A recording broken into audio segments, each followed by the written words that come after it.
But like, I love that. And a lot of things I think about is just like when I get intimidated or I feel like it's too much or like, the idea of it is like overwhelming. I'm like, then you're dreaming big enough, right? So it's like, Yeah, why not me, right? Like I've never seen yeah. anybody who looked like me in that position before. I definitely looked it up, and like I there has been a gentleman, and I actually got to meet him. His name is Dr. John King. So Dr. King, and he is the first Afro Latino to be in that position. And so, but there's never been a woman, an Yeah. Afro Latina, to be in that position. And so I'm just like, oh shoot, why not me? Oh no. They don't get it. It's okay. We get it. I was like, yes, Lord, come on with the cancellations. Ooh, we going in and now let's get it. I don't know if you know this, but I'm black. Am I good? He's with the best of them. And he's one of my favorite men to emphasize. that entrance sounds like much more than who I actually am. My guest of honor is a modern day Renaissance woman, and she's the epitome of the quote, lift as you climb. She hails from Tacoma, Washington, and she completed her undergraduate and master's degrees from the University of Washington. She did a triple major and a double minor in undergrad and received her master's degree in education policy. She's currently in her final year in the Doctorate in Educational Leadership program at the University of Southern California at Rossier College of Education. Right now, she's waiting for her research to be approved so she may begin gathering data to finish her dissertation. She will begin research on the African American Male Achievement Program in Oakland Unified Schools. The focus of her dissertation writing is how the Kingmakers of Oakland program has changed the success trajectory for Black men in Oakland, California. In addition to being a doctoral student, she works as an assistant learning specialist for USC Athletics and is the program assistant for USC's Political Science and International Relations PhD program. She is a proud member of Zeta Phi Beta Sorority Incorporated and and an avid mentor to undergraduate students and local students in the Southern California area. She believes that access to equitable education is the civil rights issue of our generation. She aspires to be the first Afro-Latina to be Secretary of Education for the United States or become a U.S. ambassador to a foreign country. She enjoys traveling, and when outside was open, she made it a goal to travel to one new country a year. She has been to 15 so far. She is proud to be a first generation college graduate who is really blazing a trail for her family and creating a legacy for others to follow. Today, my guest of honor is Natalie Hart. How are you doing, sis? Woo! I'm doing good. I'm excited. Thank you. That was a mouthful. I was like, oh yeah, she's saying everything. Oh, we gotta say that. We gotta say all of that. We can't miss none of that. You're doing a lot. That's amazing. I was like, wow.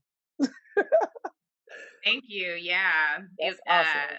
I feel like it is like my innate responsibility to put my hand in as many pots as possible, just because like lots of people that I knew before me didn't have those opportunities. So I'm like, oh yes, I'll sign up for that. What else more can I do? Well, I appreciate you and I thank you for being that person because I believe representation is so important and it's great to see people going after things that other people didn't attain and now we know it's possible because you did it. So that's amazing. Yeah. Well, I surround myself with amazing people like yourself. So that's more inspiration to keep on going. So I love it. So thank you. Thank you. Like-minded individual.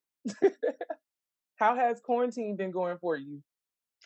Well, since I'm a doctoral student, quarantine has been a writing, which is funny because pre-quarantine, like that was going to be my plan anyway. It's like, hey, y'all, I'm going to have to be inside because I have to work on this dissertation. And now everybody inside. So I was like, oh, Jesus was looking out for me because he knew I wanted to be outside. And he was like, cool, I'm going to close down outside so you can focus on this dissertation. Absolutely. I said, shut it down. But yeah, like this was going to be the plan. Yeah. Shut it all the way down for you. Well, I look at it as a blessing. It definitely has been a blessing it's a lot of bad stuff happening, but it's a lot of good things happening too. So Yeah. I'm happy to hear that it helped you out a little bit. Yeah, I'm a big proponent of count your own blessings, not other people's blessings. So Yeah, I try to not look at it as a negative, but a positive. That like when you don't get something, that rejection is a redirect. absolutely. So this means I need to focus. Need to focus. Absolutely. Well, as I mentioned earlier, I feel like representation is so important. And I think that you're doing a great job representing for your culture. So I want you to tell people a little bit about your culture and your background because they need to know what's going on over there. They need to know. Thank you. Um, yeah, it's so funny. Like it really depends on like what country I go to or part of the United States that I'm in, even that. I mean, I hate the question, the what are you? I hate Yeah. this question. I'm like, oh I'm my gosh, I'm human. a human being. Yes. I'm a human being. But yeah, like growing up as a multi-ethnic young lady, I think it was hard kind of navigating those waters. Like it always felt like carrying two buckets that were half full, if that Mm, makes sense. Like I was never enough for someone.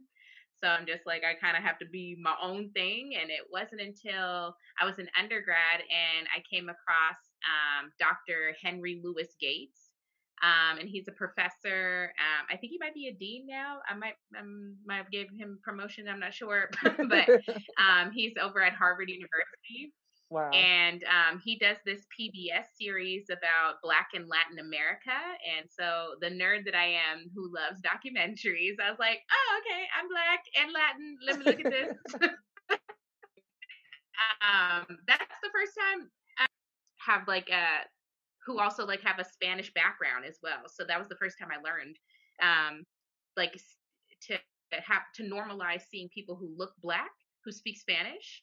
Hmm. Um, I just always felt like, okay, like I'm different or whatever you think that I am, sure that, but I never heard the term like Afro Latina before.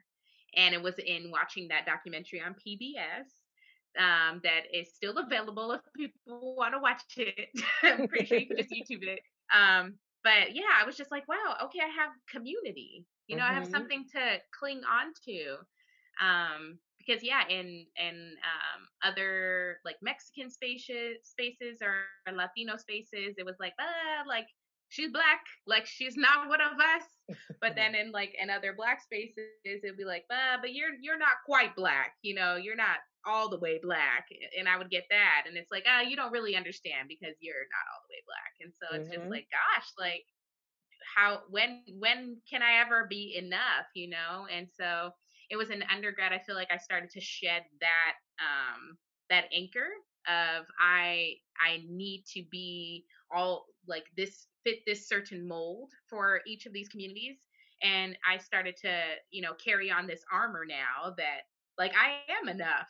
Who I Hmm. am is enough. And the way I want to represent myself and these cultures that I embody is fine, and I don't have to fit a certain mold for anybody. So, Right. so but yeah, so my mom, she is Mexican. My abuelos, they come from Chihuahua, Mexico, and then on my dad's side of the family, that's also a little jumbled up over there too. But like my grandpa, he is from the Virgin Islands. He's from St. Thomas in the Caribbean. Wow. And then my grandma, her dad is white and her mother is Black. So just a That's little mixture. amazing. I think it's amazing. Like, to be honest with you, like, just to think about how many different influences you had, like the food, the music, all of that. Like, it's amazing. Yes. And yeah, I definitely grew up with like it's salsa and cumbia, like in addition to like listening to like Temptations and James Brown when we're cleaning on the weekend. Hmm. So I was like, oh yeah, well, you know, anything for Salinas. We love Yes. Salina. Oh, I I know love she's Texas Salinas. native. Yeah, yeah. Yes. For real. I think it's funny that I can't speak Spanish anymore. I could speak a little bit when I was in high school, but I Mhm. haven't used it in so long. It's like, I got to dust that off. Like, I have to because I need to learn it over again. I feel like if I start Mm, studying, it'll come back. But yes. singing Selena songs, I know all the words. I don't know what they all mean, but I know Well, it's I good know. we got Google Translate. So Hmm. anything you want to look up, you can just look it up. I mean, I have to do the same thing. I'm not a fluent speaker of Spanish. I feel like yo puedo entender más que yo hablo. So like I understand more than I speak, and Hmm. but I feel like if there's like a song that I really like, you're already repeating the words, and so like okay, let me look it up. But like I'm a big fan of also like Bad Bunny and Hmm. Maluma, and so I look it up and I'm like, oh, that's what I'm saying. Oh, That's okay. what I'm saying. Let me take that back a little bit. Next time I'm like singing all those words all out loud, and I'm like, okay, well, that's really not good. Yeah, I think that's how people felt when they were singing Despacito. Okay. But that's so funny. But yes, okay. So you mentioned a little bit about your undergrad. We have to talk about that because you triple majored and double minored. Yeah, little triple double. Man, I was like, okay. So tell me a little bit about that. Yes. So when I started my undergrad at the University of Washington as a first gen student, not knowing how to like navigate these waters, I think I did kind of what every maybe first gen, kid of color, also come from like a low income background that like you need to be doctor, lawyer, engineer. So I Right. went in there and I was like, I want to be a pediatric surgeon. They make a lot of money. So that's what I'm going to do. And I went in my first semester, or sorry, my first quarter. I have to remember now at USC, I'm in semesters, but I used to be in quarters at UW. That I like did my own schedule and I did biology, I did chemistry and calculus. And I feel like on any campus, you enter as a freshman and you take that type of course load, you're right. You're like kind of setting yourself up for failure. You're not like easing yourself into like college life. What's the rigor of the coursework? It was like wham bam, thank you, ma'am. We're gonna do some hard stuff. And I remember sitting in my first class in my bio 180 class. My professor was like, look to your left and to your right. Those people ain't gonna be here next quarter. Like I was like, oh god. So like I was like already like this is a weed out class. Like don't Wow. if you ain't the best of the best, goodbye, pretty much. And so like showing up to those classes and like definitely not seeing anybody who looked like me in those classes, like I think I had this feeling of like I need to be here for my people. Like I can see it blatantly. Like the largest class at UW is in Kane Hall Room 120. It seats 752 students. And so to look around a classroom that big, that for some folks that might be bigger than their whole town type of thing. Like Yeah. to sit in that auditorium and to look around, it's like, man, I'm not just doing this for myself. I'm doing it for my family and other people who look like me. So it's like, dang, I gotta be successful. Well, that first, I got my grades at the end of my first quarter, and I went from being nearly a 4.0 student. I got one A minus on my transcript, just one, so nearly 4.0. And like did the full IB program and the IB diploma from high school, and then to finish that first quarter at UW, and I had like a 1.75 GPA. Hmm. Yeah, it's It so sad. happens. It It's happens. so sad. So I looked at that and I was like, oh my God, I'm a failure. Oh my God, I don't deserve to go to college. Like, oh my God, like, how did this happen? Like I'm used to always getting A's and always being told like, right, you're like, you're a leader in this classroom, like you're really killing it type of thing. And then to get my grades after my first quarter, I was just like yeah, I teared up. I was like, I failed everybody. Oh my God, I tried so hard. But the issue there is that I was afraid to be vulnerable. Hmm. And so I wasn't being vulnerable and allowing for help in my life. I thought like I worked so hard in order to get into this position. I worked so hard to get here to go to UW that if I ask for help, then that makes me weak. So it shows like a weakness. And so that was a wrong, like I'm happy where I'm at now, but I wish that I could go back and just like tell 18-year-old me, like, it is okay to ask for help. There is nobody judging you. Like, you know, people are only here to help you be better. So it's not to like showcase your, um, misfortune or shortcomings. And so I thought like that would be blasted everywhere that I like, oh shoot, Natalie, who's usually the one everybody comes to when they need help on, assignments and she needs help. Oh, she's not good enough type of thing. But which further exacerbated that thought process. I had to meet with a counselor because now I was on a pathway to having to be on academic probation and losing my scholarships. I received a scholarship from the Bill and Melinda Gates Foundation, as well as a scholarship from the founders of Costco. Mm. So, like, I had nearly $250,000 in scholarships in order to Wow. fund my entire undergraduate career. So, like, that's how I was Wow. able to study abroad, live on campus, eat, travel. Like, yeah, it was really, really awesome. But yeah, I was at risk of like losing that if I maintained the grades that were below a 2.0. Like, you need a minimum to 2.0 to keep going. And so I went to this counselor. Her name was Pamela Petrucci. I'll never forget her name because as soon as I'm Dr. Hart, I can't wait to go find her and be like, oh, remember me. So from our meeting, she told me, your people don't do well in the sciences. So why don't I consider something easier like English, or maybe even looking at a community college? What? I was Your like, part of people. my language, but this hoe, like, For I real though, felt, like what? I was like, what? I am a Gates scholar, a Costco scholar. The, the fact that I'm here was like, is monumental, because of so many hoops and the statistics and all the barriers that are stacked up against me for me Yes. to fail and for me to even get here. And you're supposed to support me. Now, not that she was supposed to sell me a dream that like keep trying type thing, but like she could have said like, have you tried this resource, have you tried this resource, or Yeah. really think about like, is this what you're passionate about, are you really excited about this, like, and finding a pathway that really lights your fire, gets you going. So I was like, F her type of thing. I Yeah. signed up for the exact same course load the second quarter Hmm. and got the same GPA at the second quarter.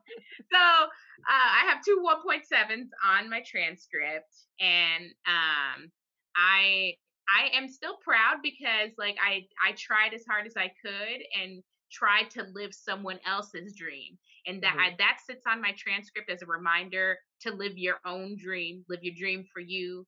You can't do it for somebody else. And I was like, I need to be this pediatric surgeon because I will make a ton of money and I can help my family get out of the situation that they're in. But I hated actually going to those classes, unfortunately. Like, I liked science, I liked math, but I didn't like it in a classroom of 700 students. Like, I didn't like that I had to look at my professor like on a big screen and like he looks like a little ant in front of me because I can't see him from where I'm sitting. Like, I introduced myself to all my professors because that was a requirement. But I mean, and that's even another barrier for folks who, like, a lot of our professors, as we know, don't go through an adequate, diversity training or of cultural awareness. And Hmm. so there's the automatic thought, like, you must be an athlete and you don't care about your school. You don't care Yeah. about what you're doing here and how you'll do in my class. So it's like also battling that like stigma around folks who look like us on college campuses that we are here because we play a sport. Exactly. So, right. Not that there's anything wrong if you are a student of color who plays a sport, but it just sucks for other people that that's the assumption and the only way that folks of color can go to college is Yeah. because we have of our athleticism. And yeah, it's that part I'm not okay with.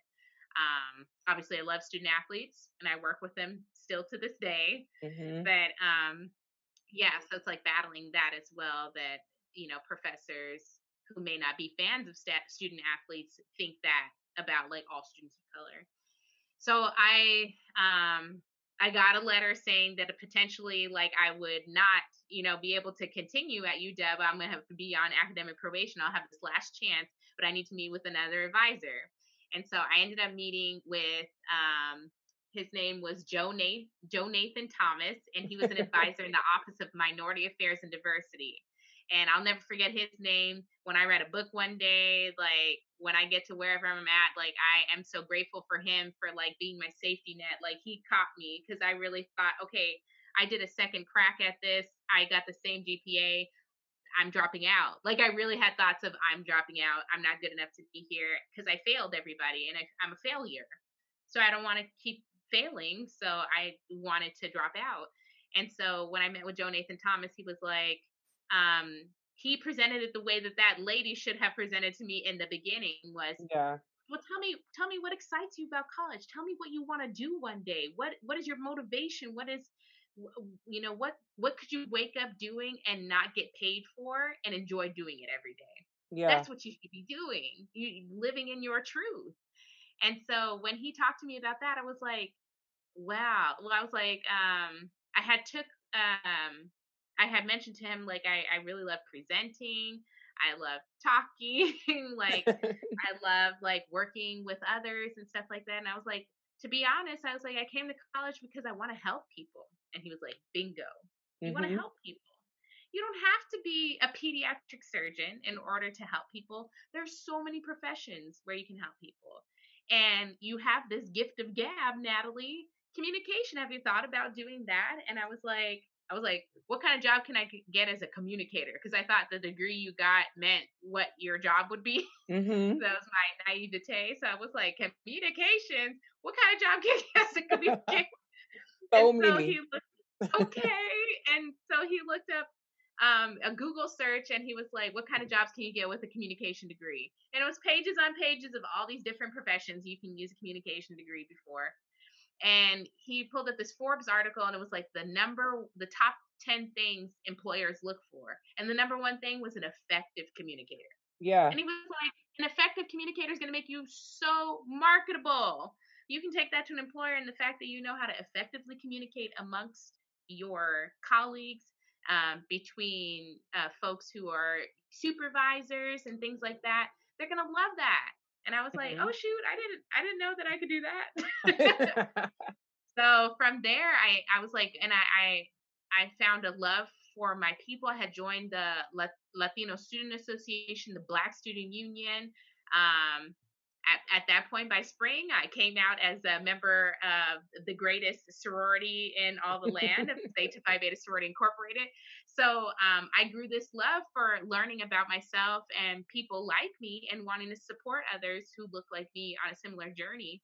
So I ended up taking communication with the focus in social interaction, American ethnic studies, and then comparative history ideas were my three majors. Wow. And then my minors were in diversity and education. So at the end of my first year at the UW, I left with these focuses to go into my next year at the University of Washington, my sophomore year. But I had started UW with just this one idea of I need to be this one thing, and not realizing, right, that your mind changes, and the first couple of years are about exploring and really figuring out what you enjoy and what you like, and then pursuing that the rest of your time there.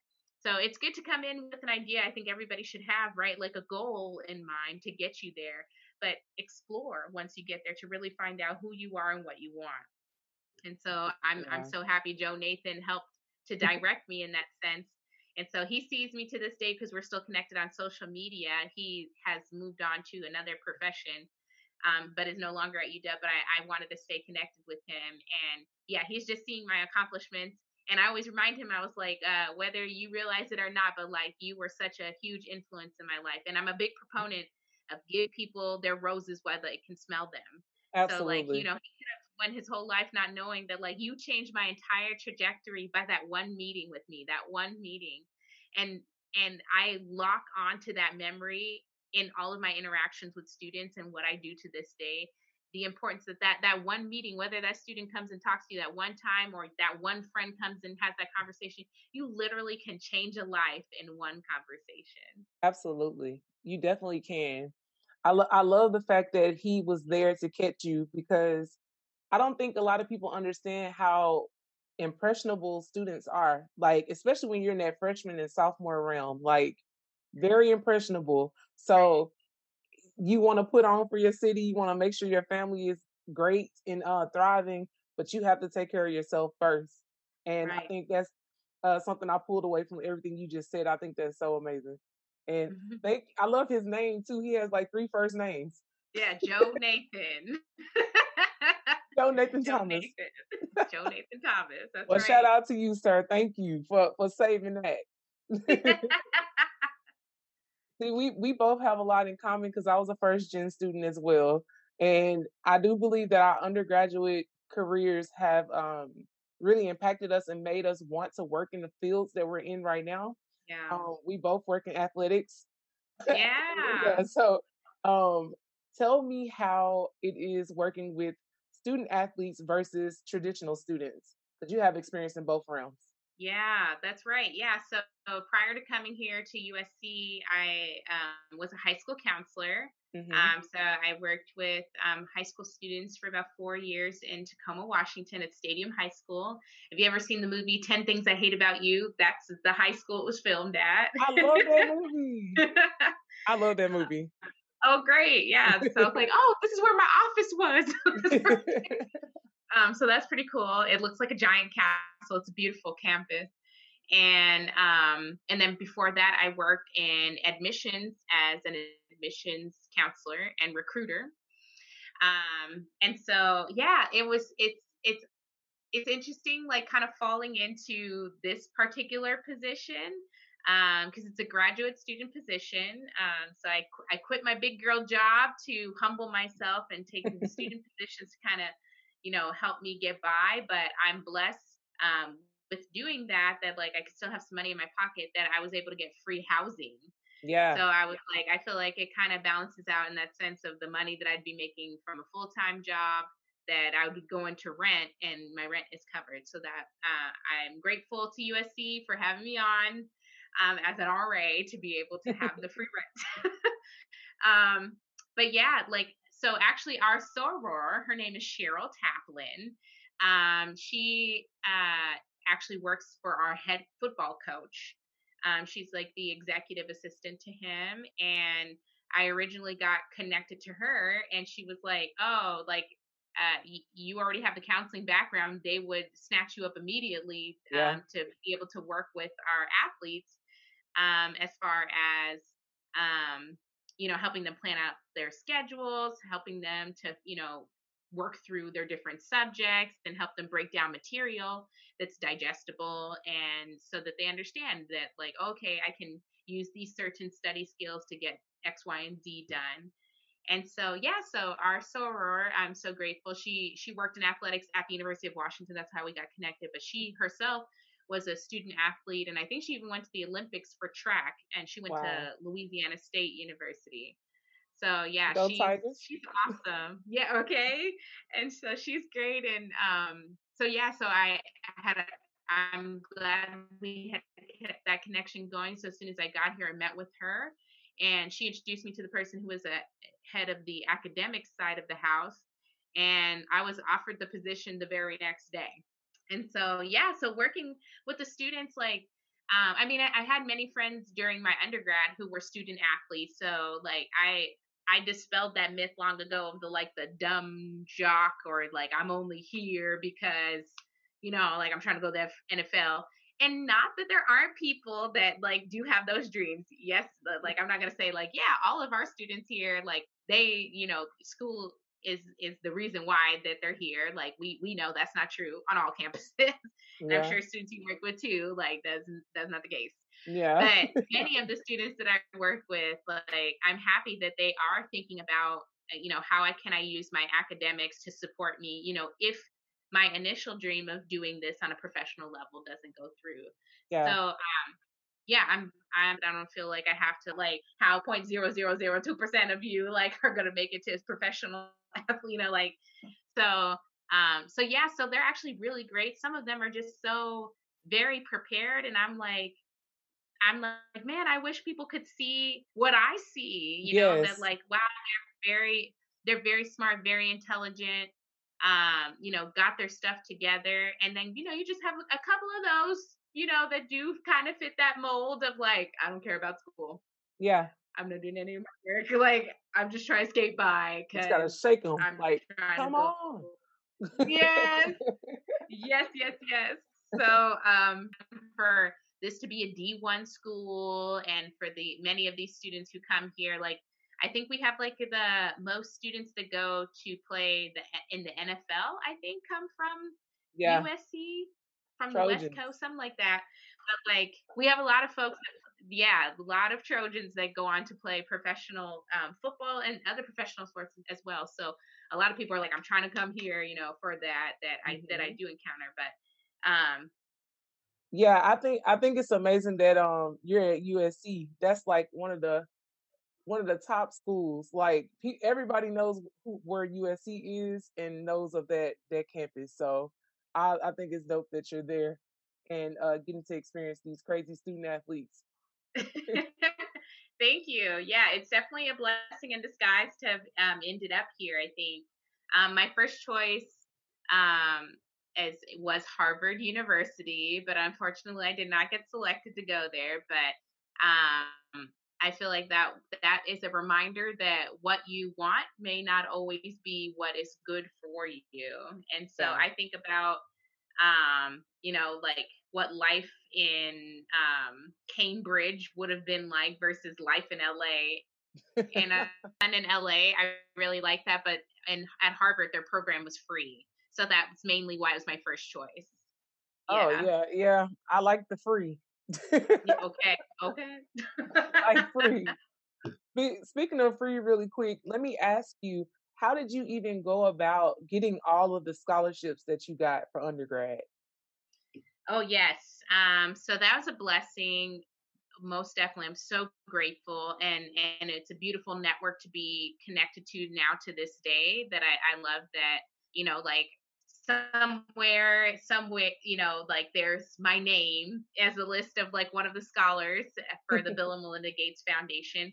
They started a scholarship with some other folks, also with the founders of Costco. Yes, okay. And so yeah, for Washington State residents, and it's called the Achiever Scholarship. And so I received that. I was the sixth cohort to receive the scholarship, and there were only 10. Wow. So that was really a blessing. Oh, um, through the Costco Foundation, Jeff Brotman and Jim Sinegal, the founders of Costco, they select 35 students who are incoming students to the University of Washington, Hmm. and for $60,000.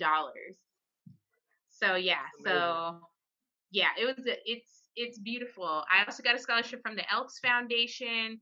I got the Gold Award from the Girl Scouts of America. Um, and so yeah, so that ended up all being. I was like, what else did I get? I think I got something from the Lynx as well.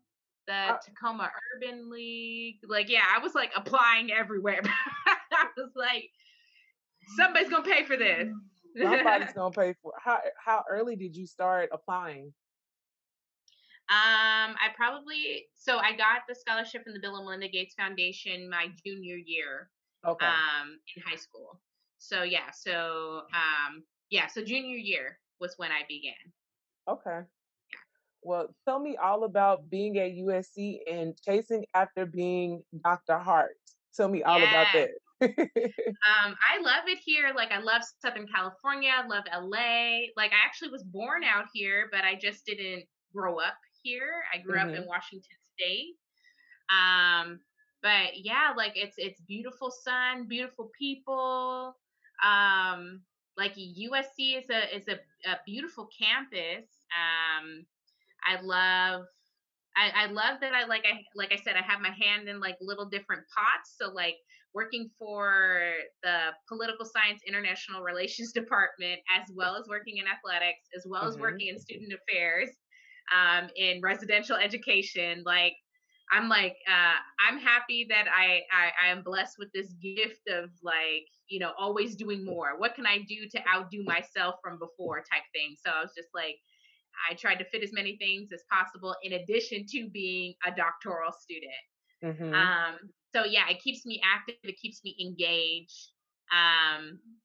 And yeah, I think I like why USC was also like, we're obviously in my top list of schools was because of the network and the professors that were here. So a lot of the articles that were being published around like what I was interested in, and especially like students of color, students who come from low income backgrounds, first gen students, and students mainly who look like us. Mm-hmm. A lot of those professors happen to be here at USC. And so, or in the LA area. So there's like Dr. Tyrone Howard, who's over at UCLA, Dr. Sean Harper, who's here at USC, and Dr. Pedro Noguera, who just came here to USC, and he's the dean of the School of Education. So he's at Wow. Rapier now this year. So I'm just sad because of COVID, because I was like, oh my God, I'd be all up in his office. Because I'm like, I cite you all the time, sir. Okay? You were great. That's so funny. Yeah, so there's like, or at least in the California area, like Dr. Jeff Duncan Andrade, who like started his own school called Roses from Concrete out in the Oakland Wow. area. And then Chris Chapman, who's not a professor, but he's the founder of the African American Male Achievement Program. So it's like a lot of cool stuff is just happening right here in California, and like would be a 6 or 7 hour drive Mm-hmm. to, like, if you want to get to like each side of the house as far as northern and southern California. So like, yeah, it really was a blessing in disguise. Like, I was like, this was my second choice school, and yeah, I do have to pay to be here, but yeah, this network that I'm connected with, like, I think I'm going to be in a good position Yeah, when I graduate. Or let me just speak absolutely. into existence. I will be in a good position when Absolutely. I graduate. I was just about to say that. The life coach in me was But about to I'm say, keeping my when, mind open. yes, keep it open. I was just about Yes, to yes, correct yes, you. yes. Thank um, you, thank you. Yeah, we were on the same wavelength. We were like, speak that into existence. tell me about your dissertation and like why you chose that topic. So you said why did I choose my subject? Yeah. So yeah, I'm writing about the African American Male Achievement Program. I met the founder, Chris Chapman, at a conference for high school counselors, and it was in Austin, Texas. So I went out for this conference called COSABOC, which is the Coalition of Schools Educating Boys of Color. So people across the nation are all a part of it. I'd never heard of it before, but when you get on issues of race and ethnicity, and depending on the colleagues that you work with, if you're the person of color, you're usually the diversity ambassador. Yeah. So like, of the counselors, when that was like offered as an opportunity to go and attend, and it would be paid for by the school district, nobody, it was like crickets, and I was like, oh shoot, I want to go. Yeah. Me. Okay. I was like, thank you, Tacoma School District, right? Like, it was like a free place to Free stay, free trip. flight, Yeah. and you get to go. And I was like, yes, and I get to hang out with a bunch of people who look like me. Like, it was such a beautiful thing to enter that space. And I was like, I did not have the privilege of attending an HBCU, but I have so much respect for HBCUs. Mm-hmm. And like, entering that space for this conference, where like, right, lots of people who look like us are often the advocates of kids who look like us.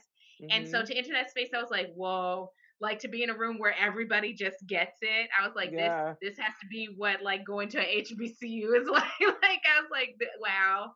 Yeah, it was a little bit of a culture shock type thing. And I think when I do travel to places that are not as densely populated with white people like Mm-hmm. Washington State is, I think I always get like a little culture shock. I think like the times I've like seen you and visited with you, I felt like the same way too, and just the Mm-hmm. spaces that we're in. I'm like, oh, this is different.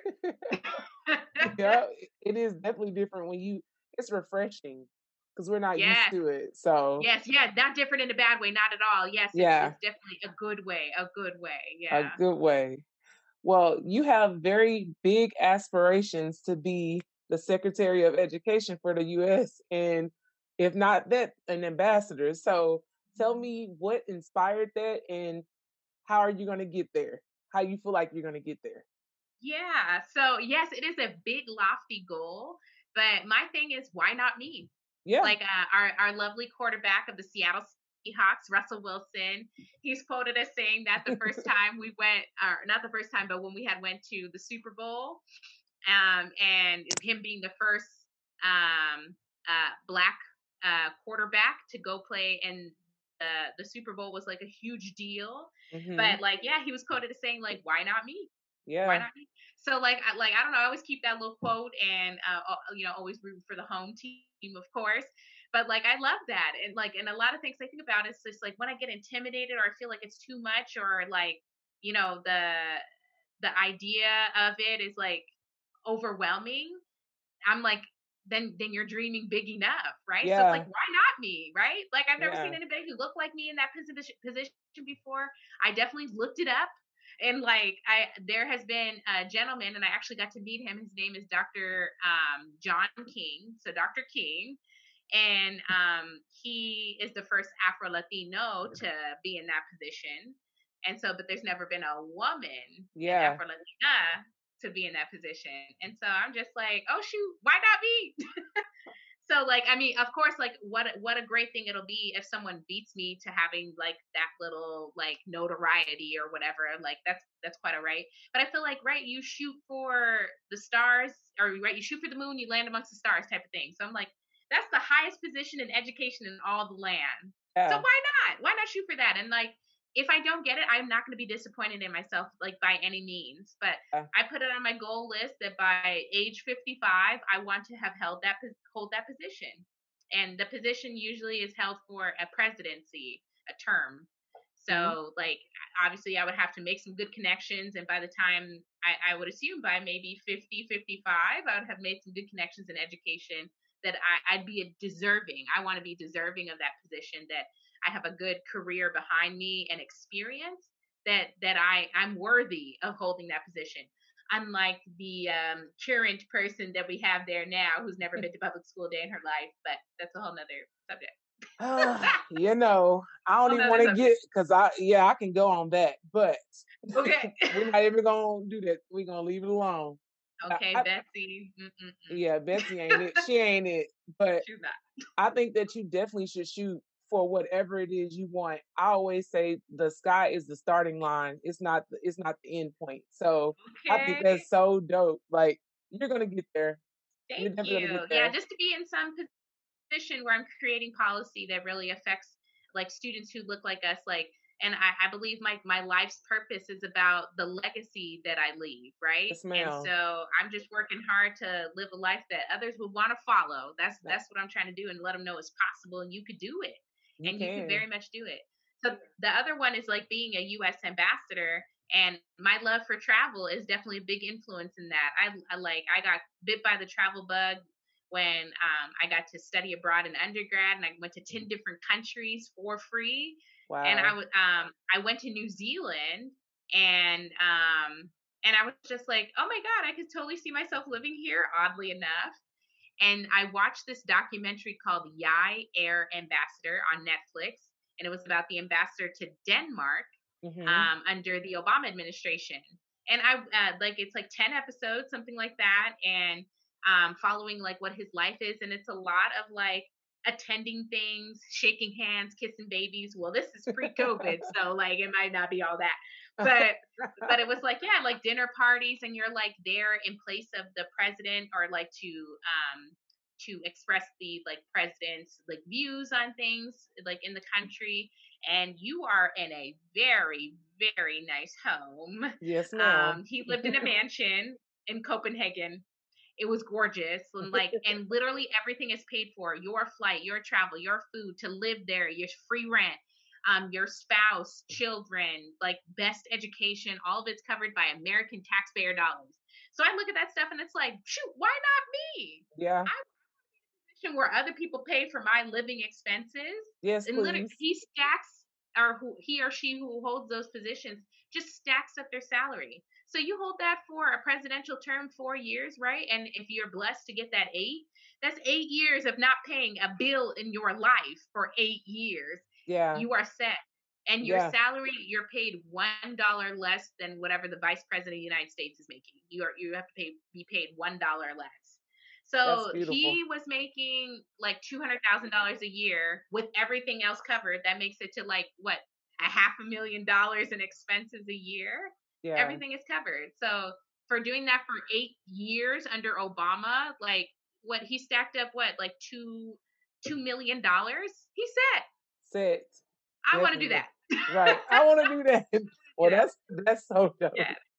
Look, it's all about thinking about legacy and making sure that your kids can know that they can do anything and they'll be set as well. That is the goal.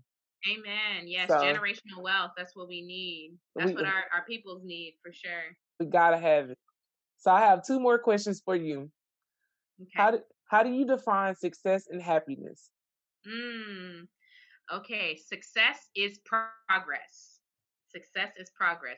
And success is doing better than what you were doing yesterday. Yes, ma'am. So that's Absolutely. there's no competition except for the person that you look at in the mirror. As long as I'm beating the Natalie of yesterday, I'm doing a good job.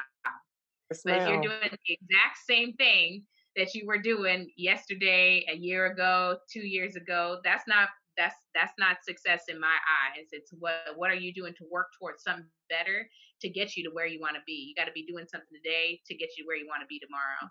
So that's what I believe success is. And happiness, I believe, is I don't know. I think it's also a feeling of just being blessed. Like everything is in place.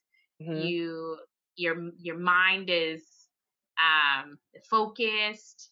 You're healthy. You're financially stable. Like all of those things. Like if you got all the gears are working in conjunction with each other. So you got all the gears going in your life, and they're moving and moving you. Like you'll have happiness within that. It's not right how much money that you have or how big your house is or what kind of car you drive, but yeah, it happiness is a feeling. It's not something you hold. It's something you contain inside of you, but you can't Hmm. physically hold Yeah, it's the essentials. Those that. The essentials. essentials. Yes. La- Amen. yes, ma'am. Last question. What is a quote or a mantra that you go by? I feel like I have a few I tell myself all the time. I definitely don't like take no for an answer. Don't let two letters dictate the outcome of your life. So yeah, don't let your life be defined by no. Um, and then yeah, I'm a big proponent of speaking things into existence. If you want it, it's already yours. Yes, It's ma'am. already yours. You speak that into existence. Um, and yeah, I'm definitely a big fan of lifting as you climb. So I believe it's my responsibility to share this great privileged information that people have to pay for and share that to the masses Yes, so that I ma'am. can get more of us here and us developing our own stuff. Yes, So ma'am. yeah, definitely lift as you climb would be another one. That's why I had to put it in there because I know that about you. For I sure. love it. Well, I am very proud of you, and I pray that God allows you to reach every dream that He put in your mind, because He definitely dropped that in there. Um, Amen. you're definitely Amen. going to continue to inspire a lot of people, and I just thank you for your time, ma'am. Oh, thank you so much, Katrina. Like I'm blessed you even thought of me and chose me for this opportunity. And I think you're doing a wonderful thing by creating a platform like this to showcase people, so other people hopefully will be inspired, right? And that inspiration, you are the catalyst of that inspiration by creating a platform like this. So thank you. And I just think you're a wonderful person all around, and I love you. And I think that you're definitely going places, and I hope that we get to work together at some point We in these definitely will. platforms. We definitely will. Thank you so much. All right, sis. Well, I will let you go. You have a good day. Bye. Love Bye. you. Love you too. Bye. Bye.